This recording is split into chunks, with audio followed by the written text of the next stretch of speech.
Hi, good afternoon, everyone. It is now 2 p.m. and we are ready to begin our next session where we will be looking at agribusiness opportunities for investment in the country of St. Vincent and the Grenadines.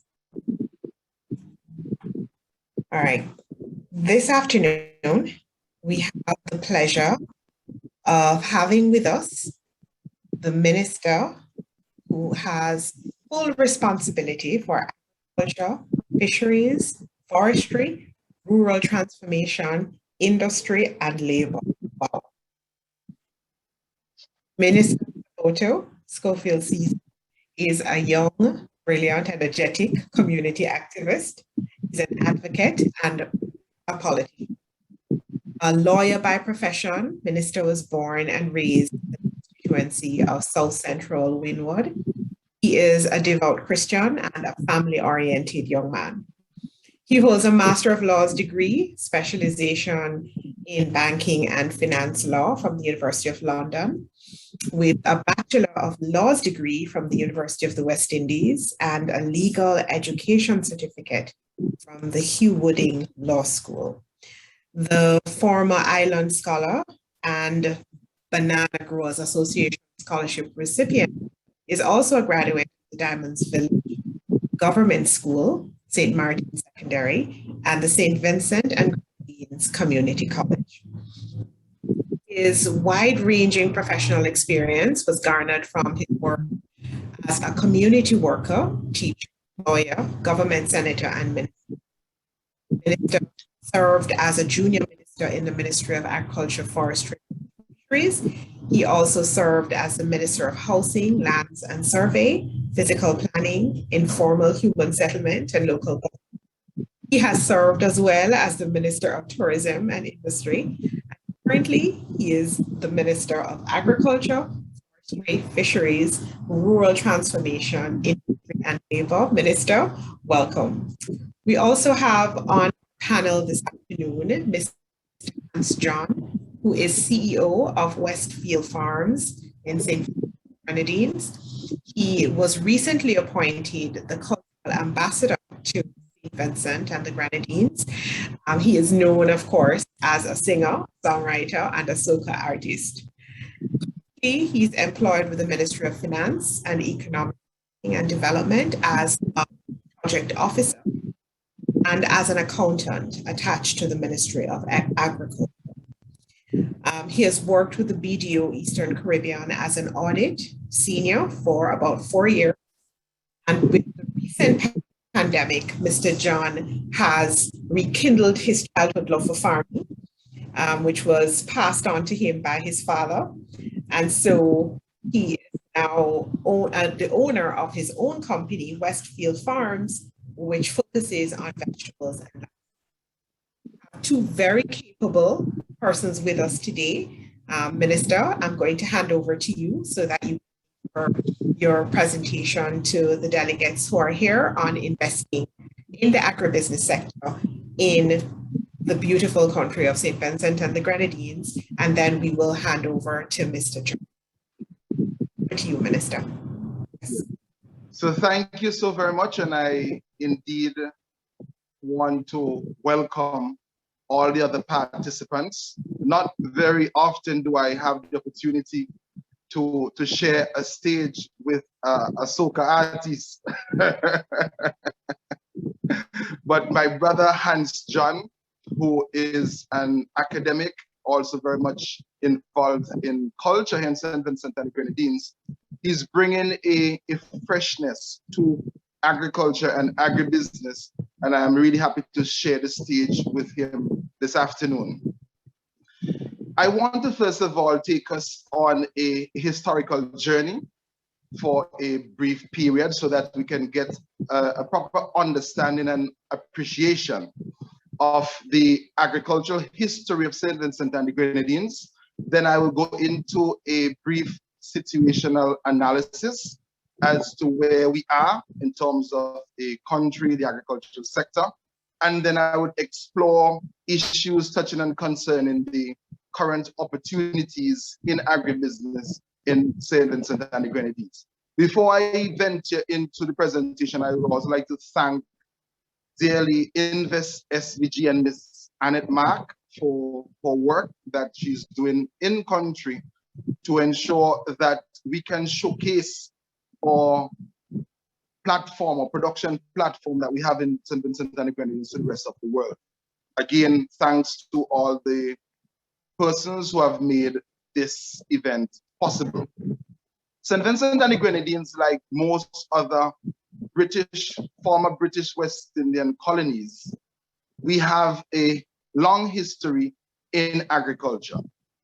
We started off, of course, as hunters and gatherers, and with our interaction with colonialism, we had the start of the plantation economy. In St. Vincent and the Grenadines, we have tried cotton. We then went into tobacco production, and we have a history of a long stint with the sugar industry. However, post-emancipation, we saw the rapid decline of the sugar industry and the sugar estates in St. Vincent and the Grenadines, and the subdivisions of plantations, so that we now see in St. Vincent and the Grenadines small holdings owned by a large percentage of the population, and I speak about those persons particularly in agriculture. We have in St. Vincent and the Grenadines a very unique industry, the arrowroot industry, which also has a very long history. And we started the banana industry in St. Vincent and the Grenadines around 1950. However, with the removal of preferential treatment in the aftermath of the World Trade Organization case, we were not able to no longer compete with the Latin American producers. Therefore, what we have in St. Vincent and the Grenadines today is one of the most diversified production platforms in agriculture throughout the entire Caribbean.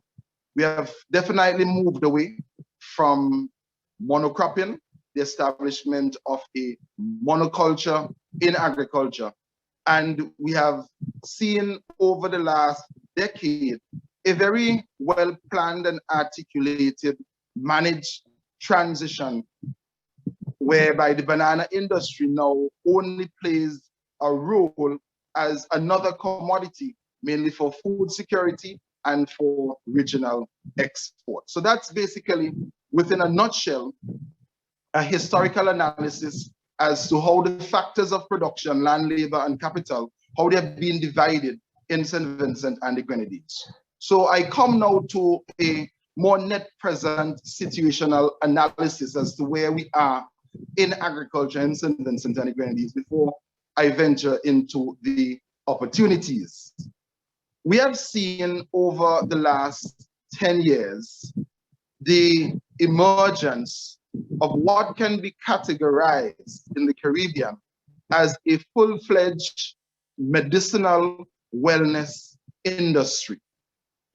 We have in St. Vincent and the Grenadines a history that is linked to South America, it's linked to Africa, it's linked to Europe, and also to Asia.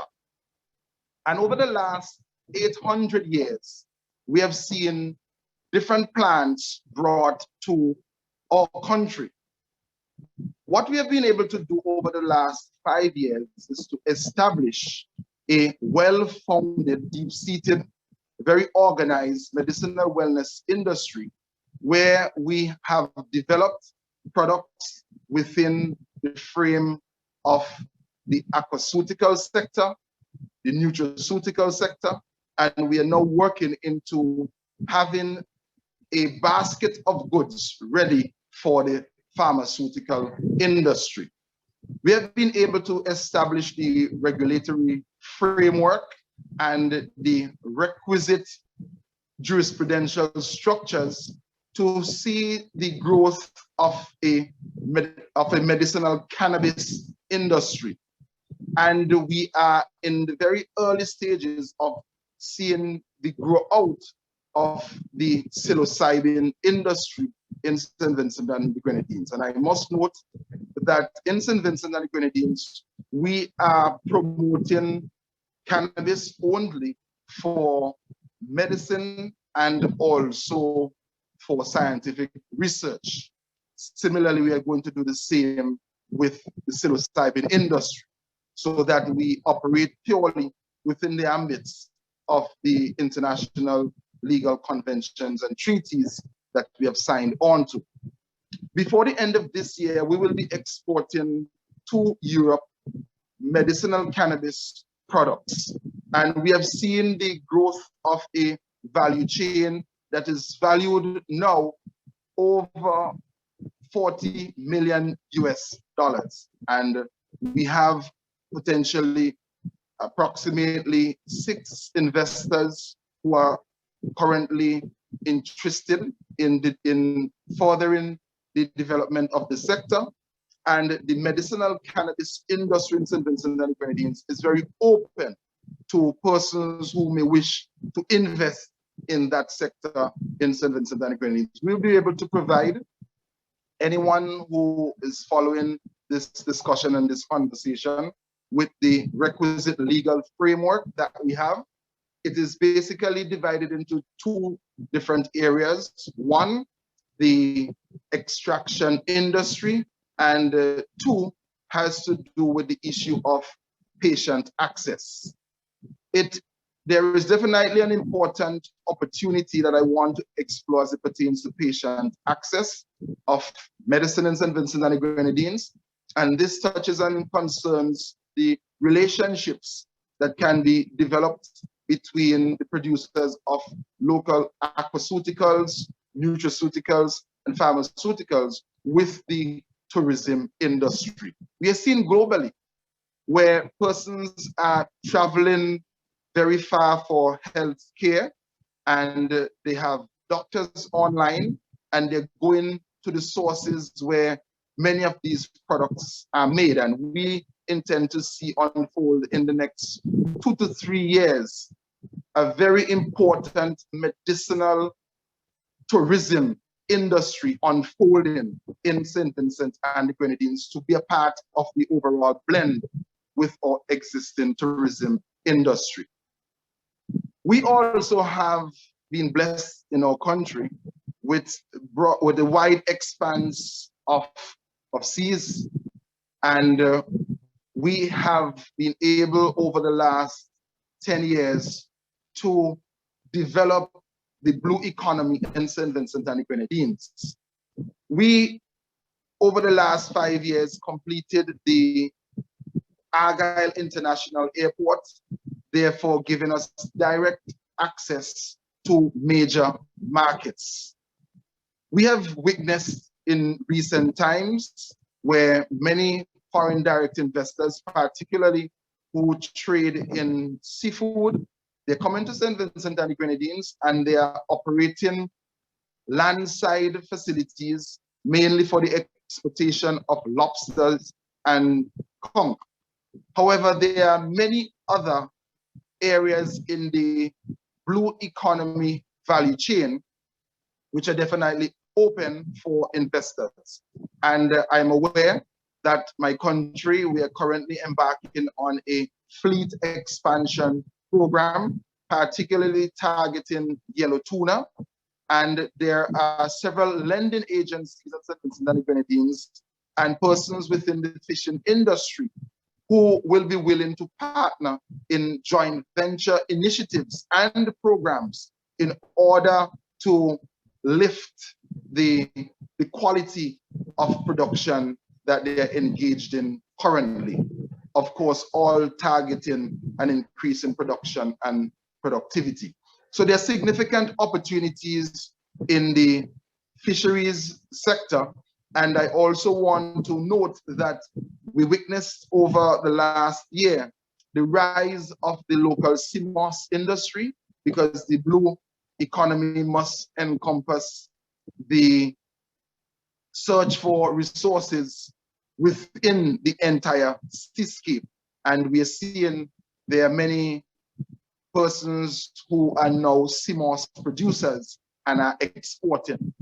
Value addition provides a very important opportunity in my country for the manufacturing of byproducts from CMOS. And that is a definite area that we would like to see persons express an interest, not only in the manufacturing of byproducts from CMOS, but also the value addition for other marine products. St. Vincent and Grenadines and Dominica, we are known in the Southern Caribbean as the two root crop giants. And what we are seeing in St. Vincent and the Grenadines is that we have been able to maintain our production levels. We know that we are impacted from time to time by the vagaries of climate change.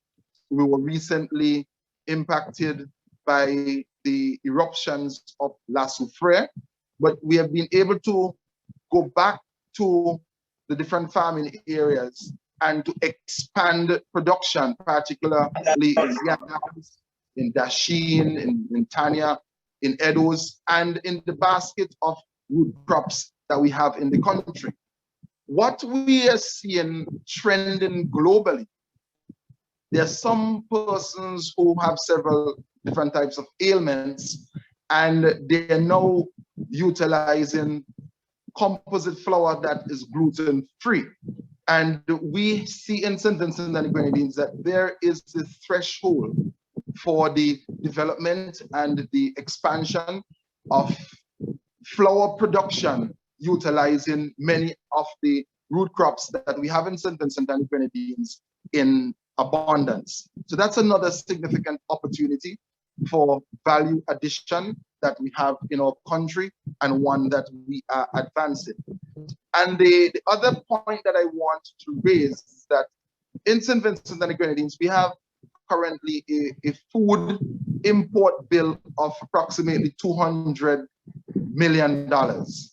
And the government has set a policy and a target to reduce this food import bill by increasing production and productivity within particularly the vegetable sector.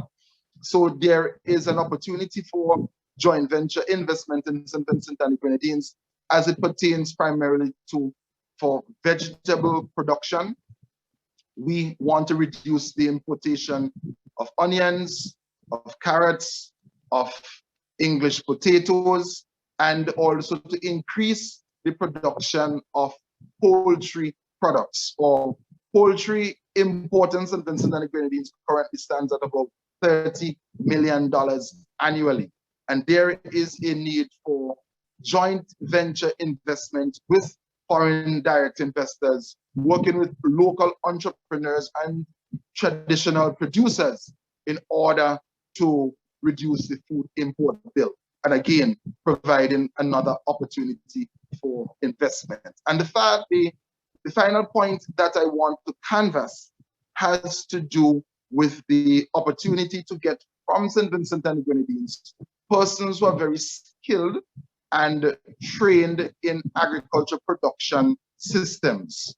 We have invested several hundreds of millions of dollars in the education system in our country to ensure that we can operate and manage cutting-edge technology in agriculture. We have approximately 8,000 persons who are skilled in agriculture production, and these persons are able to work within the country and are also able to travel abroad so that they can lend their services to persons who are interested in advancing production in different forms of agriculture industry. So those are the 4 areas that I really wanted to canvass.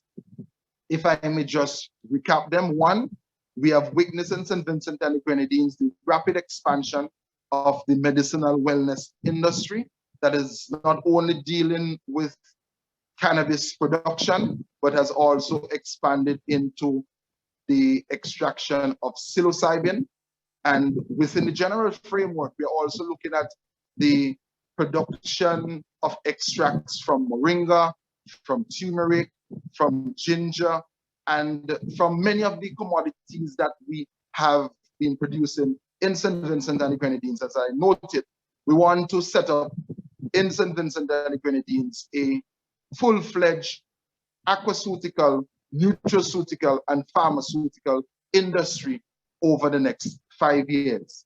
The blue economy, we have seen growth, and there is significant room for investment there. Value addition for persons interested in root crop production, particularly in the production of flour. And finally, the persons who are interested in coming to St. Vincent and the Grenadines to invest, I want to assure you that we have an excellent cadre of multi-talented and multi-skilled persons who will be able to lend their services, and also these services can be exported. So that's the extent of the presentation. I know that Hans John will be speaking about what he is doing as it pertains to agribusiness, and then we will be open for questions. Thank you very much, Madam Chair. Thank you very much, Minister.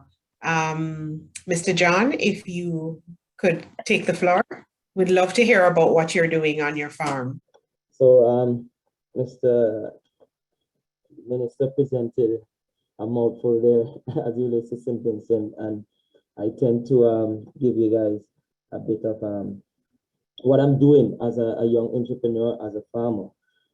All right, so permit me to share my screen as it relates to the farming company that I'm currently operating. It's called Westview Farm, mainly specialized in vegetables and livestock. It's still a bit low. Yeah, if you could maybe try without the microphone. I'm not sure if sometimes that's helpful. This would be good. Let's see.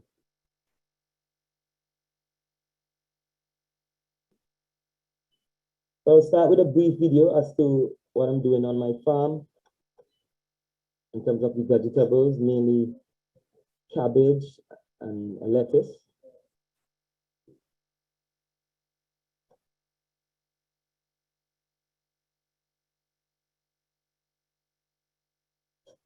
These are some of the produce, and it's all organic. In terms of the farming, given the volcanic eruption recently, April 4th, I tend not to use the artificial fertilizers and so forth. Given that I'm using livestock or rearing livestock, it is quite fitting that I use the organic manure such as the goat down and so forth to fertilize the crops. So this is briefly some of the produce: lettuce, we have eggplants,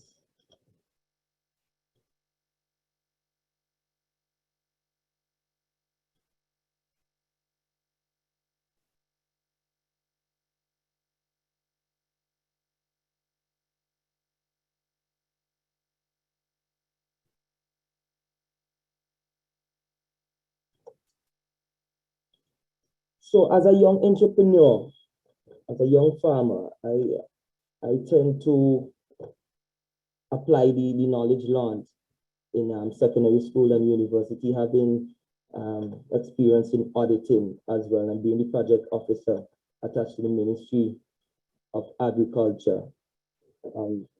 Some of the challenges are, it's quite evident and known amongst young farmers, that the stigma to say that you're young and you're not accustomed to farm in comparison to the traditional farmers who have the wealth of experience, who have been doing this for years now.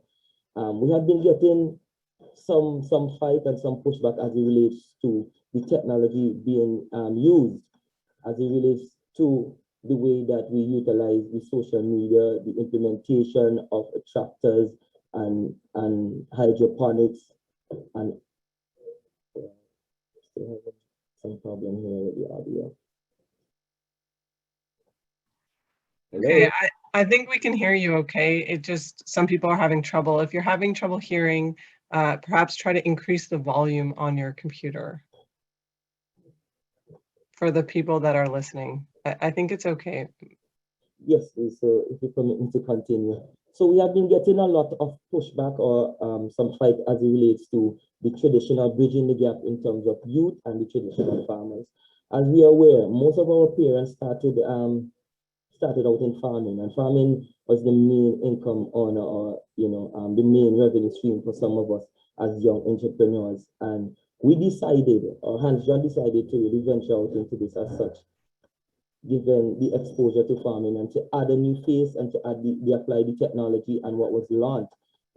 So as that we need the expansion, we see what is happening in terms of food security. And if we are to remain on the traditional level, will not be self-sufficient. And I know food security is a big thing worldwide, and we need to pay close attention to what is happening globally.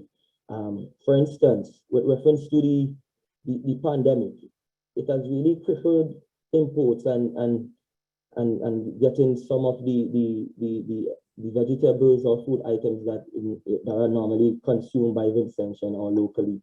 And this would have happened throughout the region and by extension the world, right?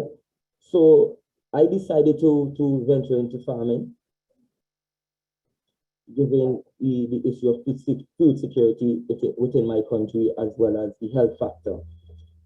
And as a young person, I think that the Ministry of Agriculture and the government on the whole and international bodies should really pay close attention to having youths in agriculture, so that there must be continuity. Traditionally, most of our farmers are age 55 to 65 and onwards, and they have a wealth of knowledge. And that shared knowledge needs to be passed on to the younger generation to ensure that we carry on the legacy of farming, because we will find ourselves, in a position where, or in a situation where we are not being able to really produce foods, the healthy foods that we need.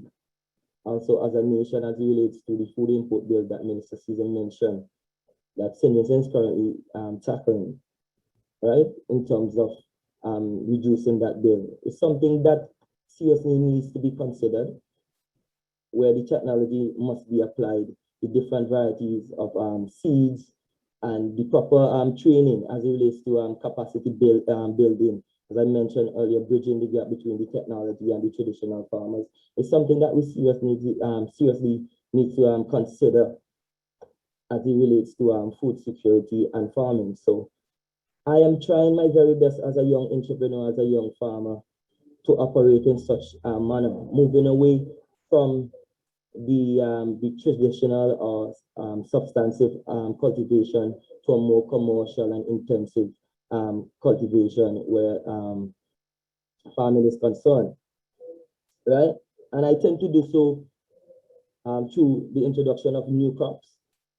Based on my market research, I found out that there are various vegetables and crops that could be planted right here locally in St. Vincent. Most recently, we started planting grapes, and I know for some persons they might question, "Hey, is grapes, suitable for this weather condition?" I've also tried strawberries and stuff like that, and other vegetables that are known to be produced overseas that we normally import, and currently exploring the options of doing so. Also, I want to venture out in terms of the techniques that being used, where the traditional farming would use the normal fork and hoe and cutlass. We are moving away from that into tractor services and having seeders, mulching, where we have automated irrigation systems and fertilizer being applied, along with the technology as well, because one of the main issues that farmers are having is finding market for their produce. And social media is one of the biggest marketing platform for food.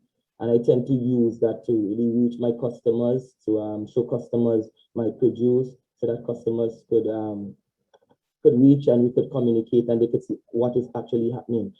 Because the world has become a place where everything is in the touch of your palm of your hands and so forth. So we need to really explore such options. And I tend to do that through website development, which I'm currently working on as it relates to Westfield Farms, where where customers can go online and they can do the orders, they can have their own invoice be generated, they can see the produce, they can make online payments and so forth as well. They can track their orders. That is something that I'm currently working on in terms of expansion for the future, right?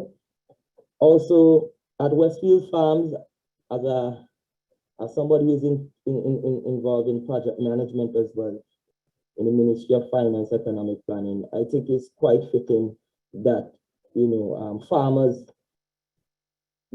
start making the transition into bridging the gap between the youth and the more seasoned farmers, so to speak. So in the future, I tend to have an intern program where we hire young persons who are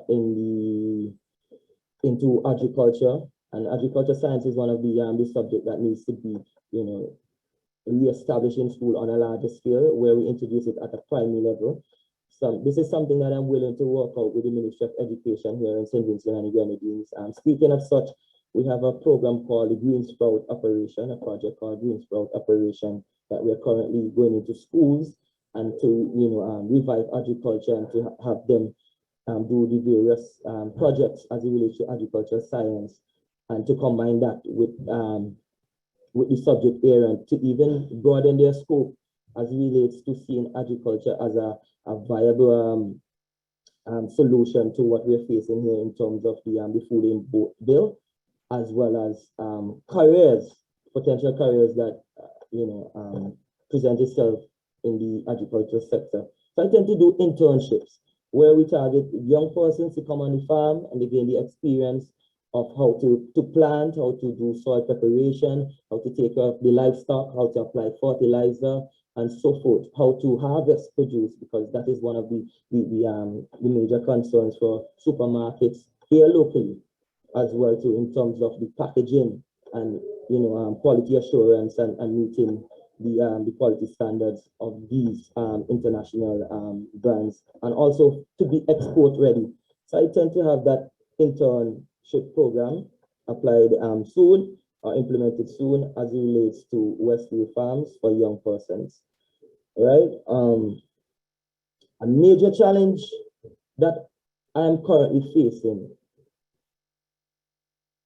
as a young farmer is in terms of the theft, predatory larceny. This is something that has been affecting farmers regionally, locally, and so forth, because we're doing it on such a small scale and not moving on a commercial level.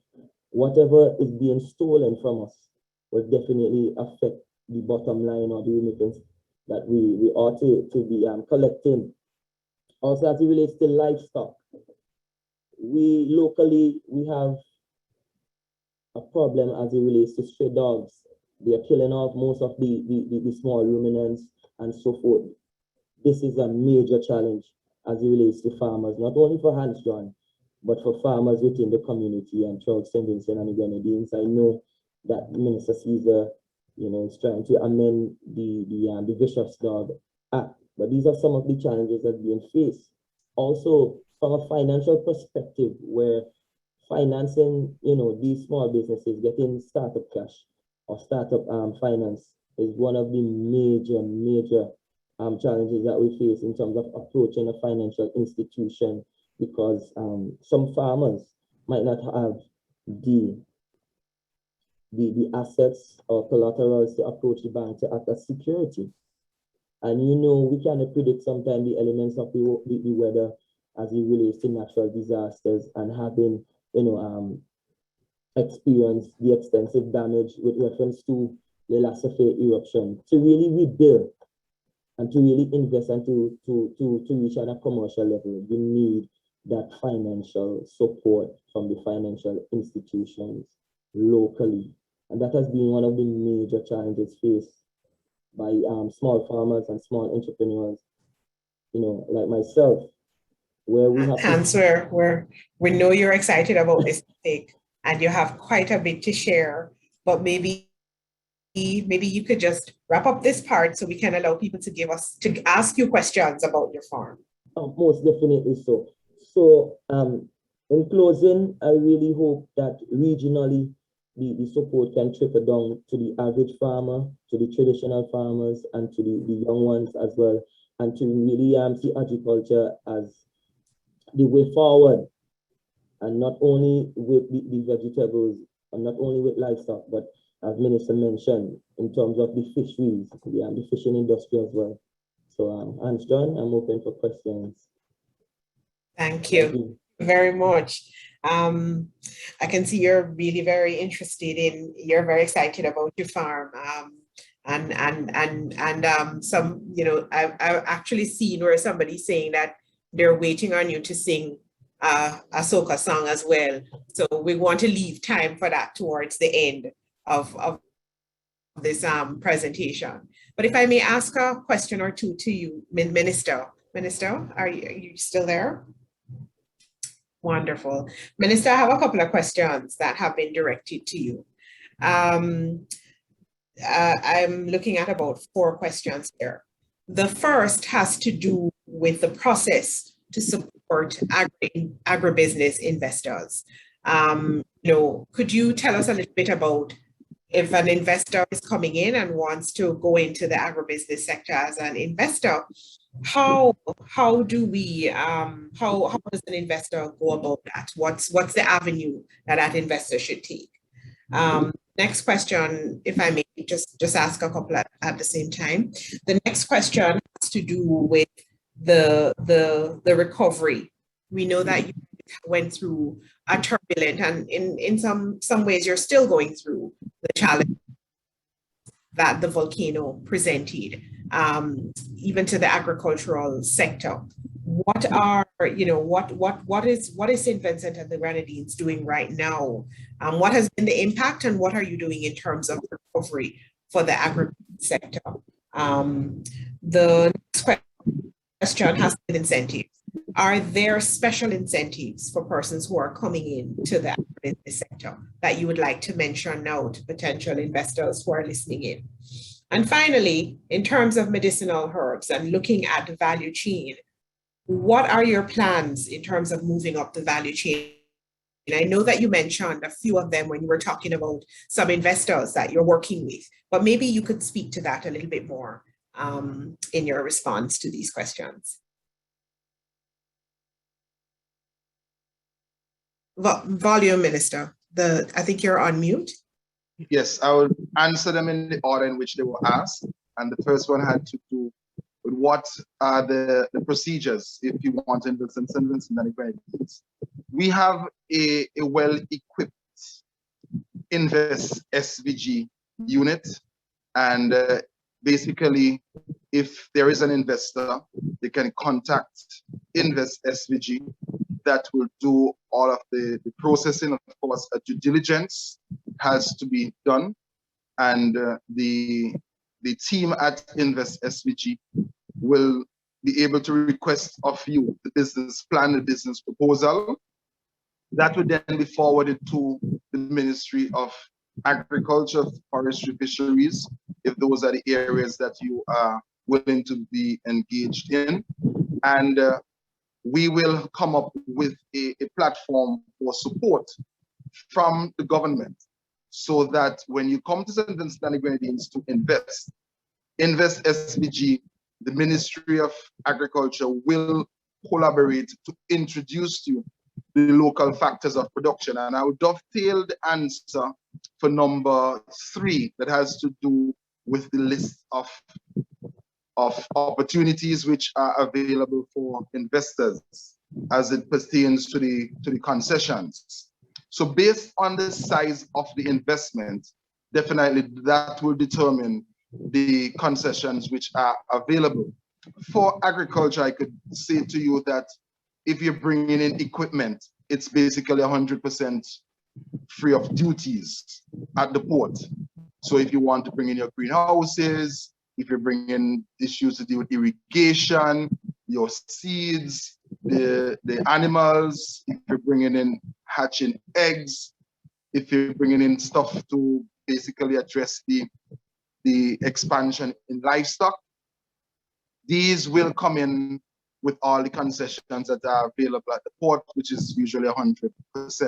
And based on the level of investment that you're making, if you're coming to set up a whole value chain, of course, then you will need, for example, more pickups than if you're just coming in to do a smaller area in the value chain. So Invest SVG is charged with the responsibility to provide this information, but I can assure you when it comes to the issue of the concessions, that we arguably have some of the best concessions available to investors.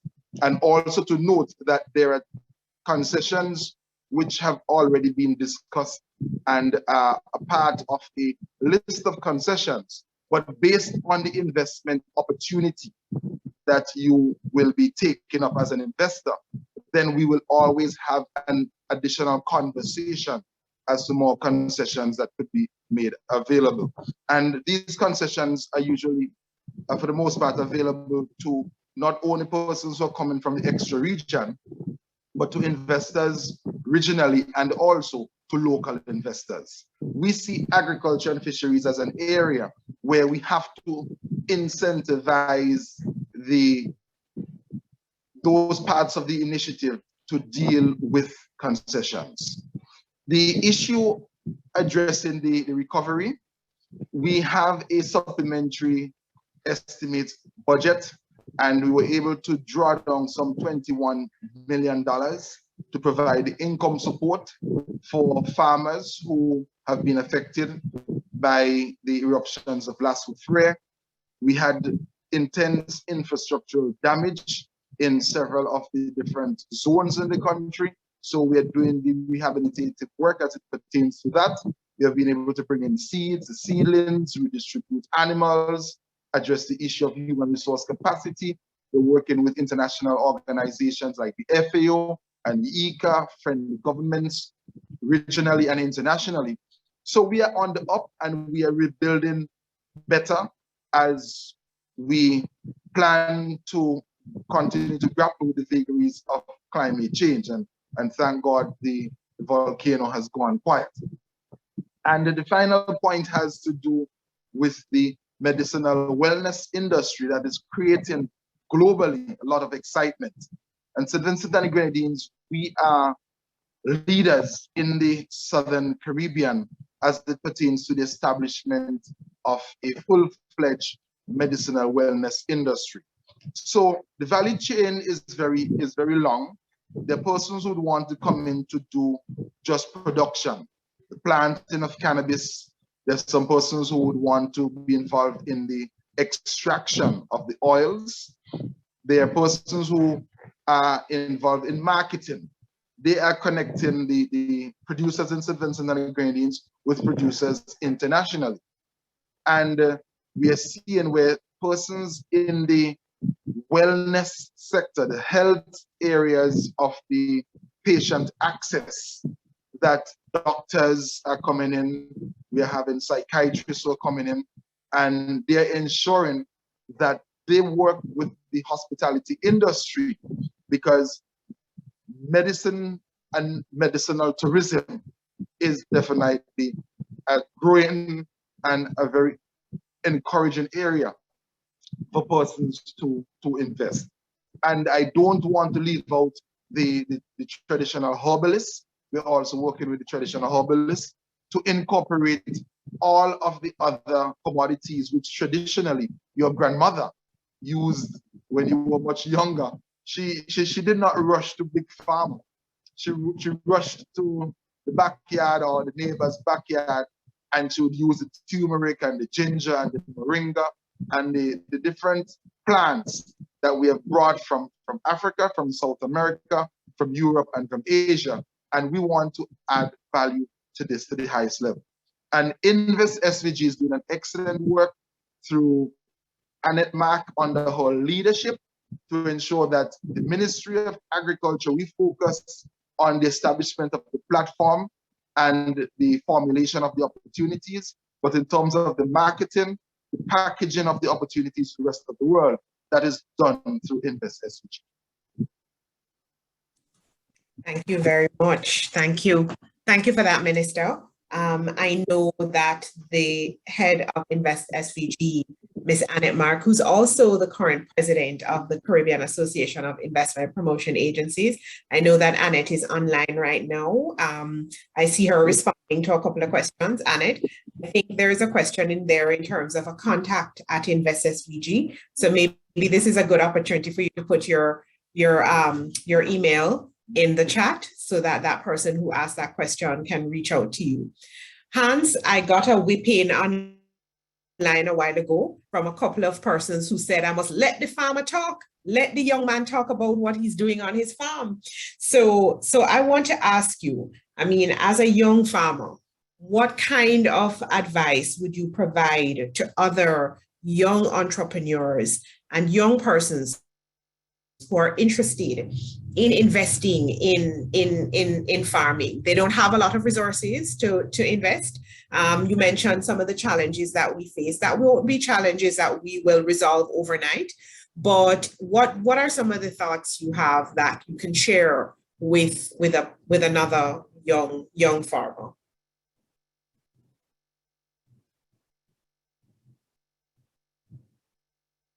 If you're speaking, Hans, I'm not hearing. You hear me now? Now. Right, as it relates to that, I would like to really thank you guys for the opportunity to really have this platform so that I could reach colleagues alike and potential investors as well. For young farmers out there, the advice that I will give them and the words of encouragement is that first and foremost, you have to see farming as every other career, like every other career, whether it might be an accountant, a lawyer, a doctor. You have to be invested in this career path as it relates to the psychological side of things, the perception. Because first and foremost, we are working against the stigma as it relates to slavery, as it relates to farming is for persons who are poor, who did not finish school, who did not gain any passes in their CXC or and so forth, so on and so forth. I will encourage them to know what they want to do. You must specialize in something. If you're going to be specializing in vegetables, pick your niche and widen your scope in terms of the knowledge. Widen your scope in terms of the knowledge. Don't be afraid to ask for help and support. Don't be afraid to do research. First and foremost, research is something that will help you to better understand the industry, and you have to understand this sector as well as it relates to the production, the marketing, distribution, and so on and so forth. So as a young farmer, do your market research. Know what you're going to specialize in. Finance is a major challenge. We know that. Work with what you have in the best, in the most feasible manner, right? Try to recycle as much. Try to find a model for your farm where you can use or reuse stuff from the farm to create your own fertilizer, as well as to cut your input costs. Input cost is one of the major challenges I've been facing, and I'm trying my best to cut that. And as you climb the ladder, you will be, more self-sufficient and reach at a level where you can cover your input costs and to even extend in terms of the technology and purchasing a tractor, or even reach to the level where you could purchase a loan. Don't be afraid there are grant funding out there. Don't be afraid to go out there and research and explore all the options as it relates to financing where grant funding is concerned. Pay close attention to what is happening to neighboring countries as it relates to their agriculture sector as well. That has been giving me some guidance in terms of what to produce and the export market.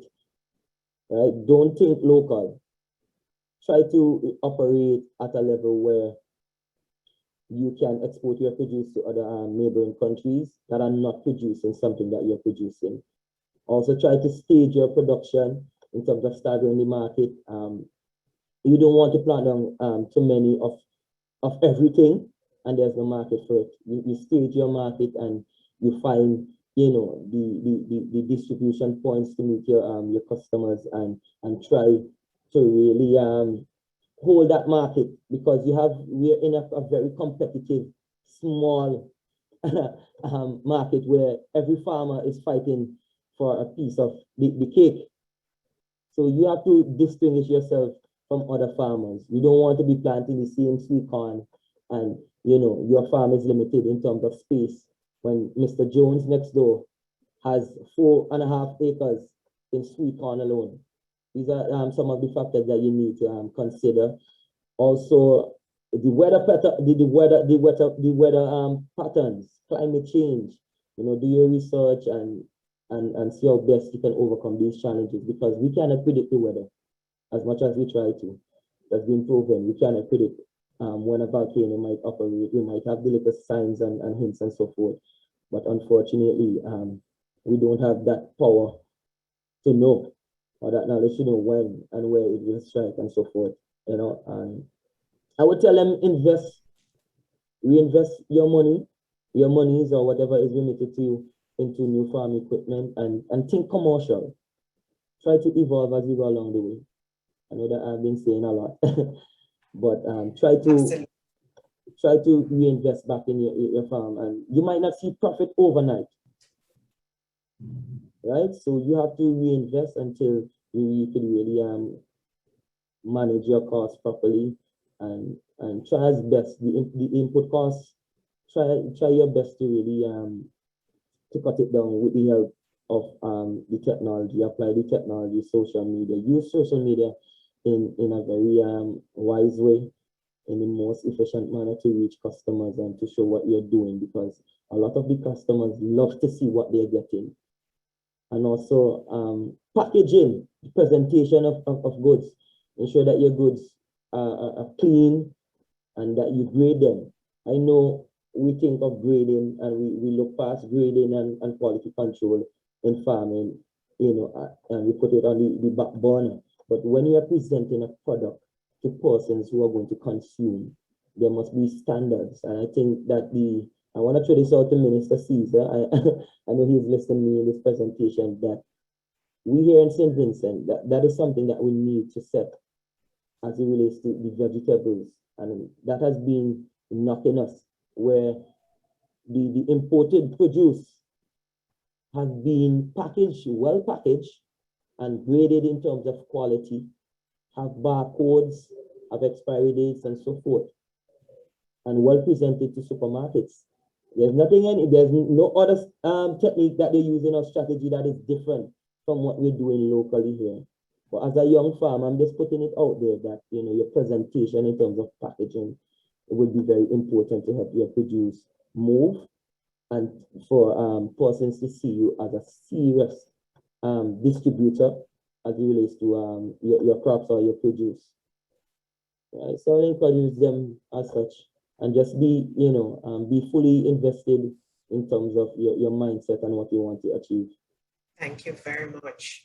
That was a mouthful. I'm sure that there are probably other young farmers out there who would love to reach out to you for advice in the future. If you feel like it, please feel free to share your contact information so that they can get in touch.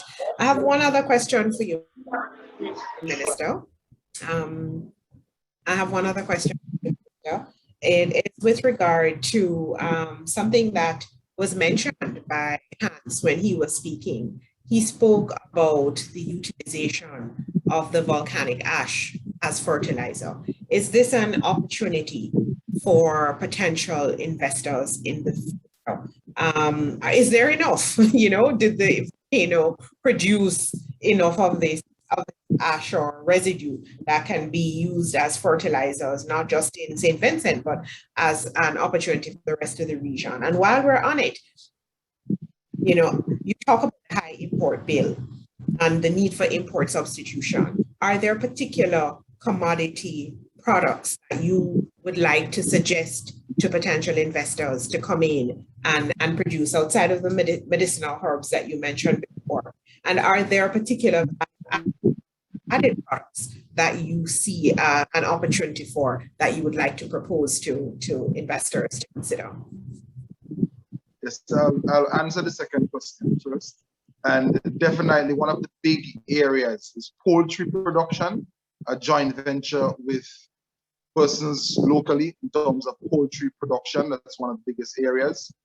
We are exporters of livestock, and we cannot at this moment satisfy the regional demand that we have for goat, sheep, and cattle. There's also a large opportunity for the establishment of a very high-tech platform for the production of vegetables. And we have different methodologies which are used and utilized locally, but it is more open field cultivation. And whenever it rains, definitely these plants are significantly impacted upon, and we see a reduction in production. And as it pertains to the issue of the volcanic ash, definitely we were blessed in 1979, and we shared the ash with our neighbors, and it is scientifically proven that it will assist definitely in increasing production and productivity. In St. Vincent and the Grenadines, we were covered in ash a few months ago.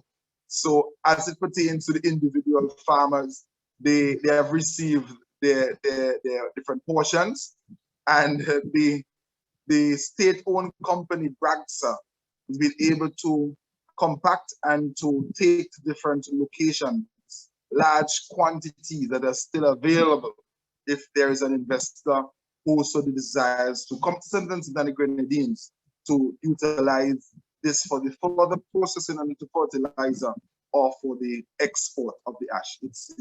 It's readily available, and we can have that discussion to Invest SVG. We will be thankful for some assistance in that regard. Excellent. Thank you so much. Thank you so much, Minister. Thank you, Hans, for your presentation, as well as a young entrepreneur who has invested in agriculture in St. Vincent and the Grenadines. We have come to the end of the presentation on investment opportunities in St. Vincent. I want to say thanks as well to Invest SVG that helped to organize this, Annette and her team.